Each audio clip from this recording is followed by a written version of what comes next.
Bonjour, cette charmante voix vous informe que si cette vidéo vous procure du plaisir, vous pouvez cliquer sur le pouce bleu et vous abonner à la chaîne de Mew. Au revoir.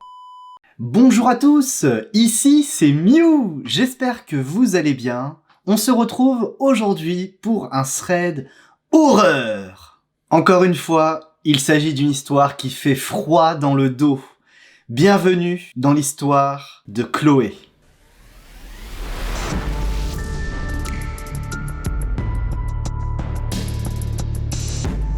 L'histoire commence lorsqu'un couple décide de faire garder ses enfants. Il s'agit de 2 enfants, un garçon de 8 ans et une fille de 12 ans. Le jeune couple décide d'engager une nounou. Alors ils prennent pas n'importe quelle nounou, il s'agit d'une jeune femme étudiante qui avait mis un papier sur le tableau des petites annonces à l'école et qui avait également déjà gardé plusieurs enfants, dont les enfants des amis du couple. Vous l'aurez compris, cette jeune femme, c'est Chloé. Pour l'occasion, Chloé voulut paraître pro. Du coup, elle avait acheté des habits la semaine dernière, et elle avait un petit ovaire qu'elle adorait particulièrement, qu'elle décida de mettre, et elle se dirigea vers cette maison. Il s'agissait d'une énorme baraque, une maison de fou, avec 3 étages, un immense terrain, et la maison se trouvait un peu isolée, en hauteur, elle surplombait la ville. Chloé arrive à 17h, l'heure qui était convenue avec le jeune couple, et le jeune couple lui fait faire le tour du propriétaire. La maison est vraiment magnifique. Au rez-de-chaussée, il y avait la cuisine, le salon, la salle à manger, une salle de jeu, c'était immense. Et au premier étage, les chambres avec salle de bain et les toilettes. Les parents n'emmenèrent pas Chloé au 3e étage. Elle avait l'interdiction d'y aller. C'était l'endroit où le mari et la femme travaillaient à distance, c'était leur bureau. Une magnifique piscine se trouve devant le salon, à l'extérieur, des grandes baies vitrées, une magnifique cuisine à l'américaine. Une fois les présentations faites et que le tour de la propriété fut terminé, les parents partent et laissent Chloé avec leurs 2 enfants. Chloé avait l'habitude de garder des enfants. Elle savait comment s'y prendre, leur proposer des petits jeux, des petites activités ludiques, mais c'était des terribles. Et encore, la jeune fille était plutôt calme. C'était plutôt le garçon, le turbulent. Il criait, il courait de partout, il ne voulait pas écouter. Les parents avaient été clairs sur un point précis. À 21h, tout le monde au lit, que ça soit le garçon et la fille. Après avoir mangé et avoir joué un petit peu, Chloé décréta le couvre-feu. Pas le même qu'on a. Les enfants allèrent dans leur chambre pour dormir. De ce qu'avaient dit les parents, ils devaient rentrer aux alentours des 1h, 2h du matin. Peut-être un peu plus tard. Chloé monte à l'étage, vérifie que les enfants sont bien dans leur lit, en train de dormir, et redescend au rez-de-chaussée, dans le salon, regarder la télé. La soirée est calme, les enfants sont dans leur chambre. Elle a fait le plus gros du travail, elle n'a plus qu'à attendre le retour des parents. Tout à coup, un cri retentit dans la maison. Ça venait de la chambre du petit garçon. Elle saute du canapé, se dirige vers l'un des escaliers, monte rapidement à l'étage, en direction de la chambre du garçon, et elle le trouve en pleurs dans son lit. Que se passe-t-il ? Le petit garçon est en larmes. Pourquoi tu me regardais à la porte de ma chambre ? Tu m'as fait peur, tu portais un chapeau... Mais je ne te regardais pas à la porte de ta chambre. Chloé était interloquée, elle était en bas, elle n'était pas à la porte de la chambre. Il devait avoir fait un cauchemar. Elle le prend dans ses bras, le rassure et attend qu'il se rendorme. Une fois que le garçon est endormi, elle se dirige vers la porte pour sortir de la chambre. Et c'est à cet instant qu'elle entend un énorme bruit provenant de la cuisine au rez-de-chaussée.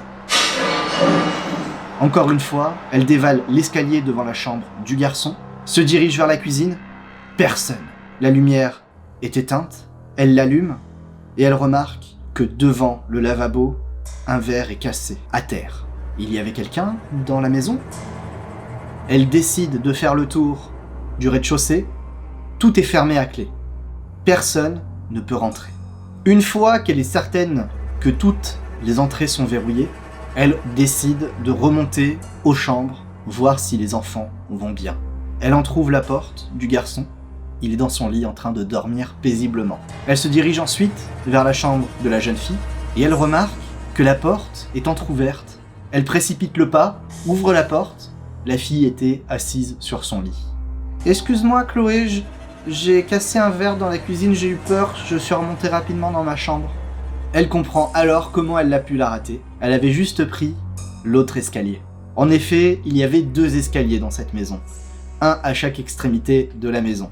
Ce n'est pas grave, rendors-toi, je vais descendre nettoyer. C'est pas un souci. Je ne dirai rien à tes parents. Chloé laissa la jeune fille dans sa chambre, sous ses couettes, lui souhaite bonne nuit et redescend au rez-de-chaussée. À peine fut-elle installée sur ce canapé que le téléphone de la maison sonna. Elle décroche rapidement pour éviter que le bruit réveille les enfants et elle regarde l'heure. Presque minuit. Qui appelle à minuit ? Allô ? Je suis bien chez la famille Vidal. Les parents sont pas là. Ok. Tonalité, il a raccroché. Elle pose le téléphone et commence à flipper. Chloé essaye de joindre les parents, mais malheureusement, répondeur. Elle se raisonne, reprend ses esprits, pas de matière à s'inquiéter. Les parents vont bientôt arriver, les enfants dorment et la maison est fermée à clé. Personne ne peut rentrer. De nouveau, le téléphone sonne. Elle décroche et elle entend la même voix que précédemment. Les enfants dorment ? Est-ce que t'es seul ? J'aime bien ton petit haut en laine, tout vert.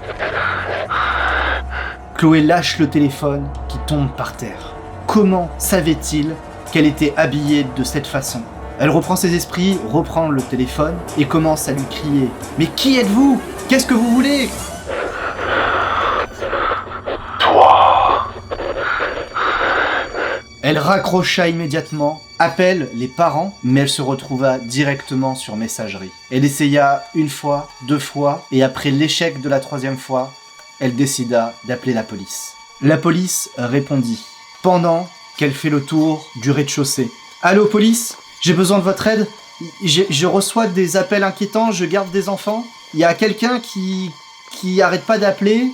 Il a réussi à me décrire, il doit être à l'extérieur, ça doit être un pervers. Mais je suis pas en sécurité, on n'est pas en sécurité, qu'est-ce que je dois faire ?» Ne vous inquiétez pas, madame. Si la maison est fermée à clé, il n'y a aucun risque. Donnez-nous le numéro de téléphone qui vous a appelé. On va essayer de retracer l'appel. Chloé leur communique le numéro et raccroche. Elle n'est pas sereine du tout. Elle fait les 100 pas au rez-de-chaussée de la maison. Cuisine, salon, salle à manger, salle de jeu. Elle a peur. C'est à ce moment-là que son téléphone sonne. Elle regarde l'écran. Il s'agit de la police. Elle décroche immédiatement. « Madame, écoutez attentivement. Sortez immédiatement de la maison. Prenez les enfants avec vous, sortez immédiatement.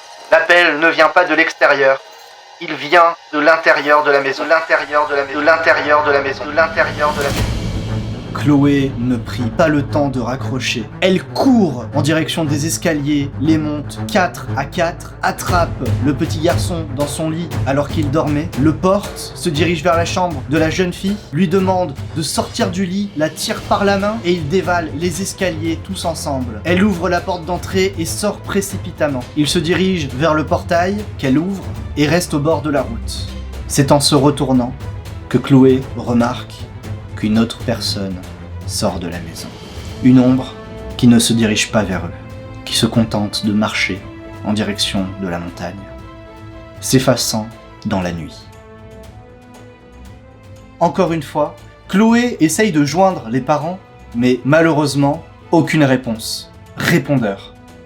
Chloé se souvient qu'en arrivant, il y avait une maison en amont. Elle se dirigeait avec les enfants en direction de cette maison, sonna à la porte et fut accueillie par les voisins. Une fois à l'intérieur, elle se sentit plus en sécurité, laissa un message aux parents et attendit que la police arrive. Pour ceux qui se posent la question, comment la police a réussi à découvrir que cette personne était à l'intérieur de la maison ? Il avait appelé avec un téléphone fixe. Le téléphone qui se trouvait dans le bureau d'un des parents, au 3e étage, c'est comme ça que la police avait réussi à localiser l'appel. Était-ce quelqu'un qui avait suivi Chloé? Quelqu'un qui en avait après les enfants?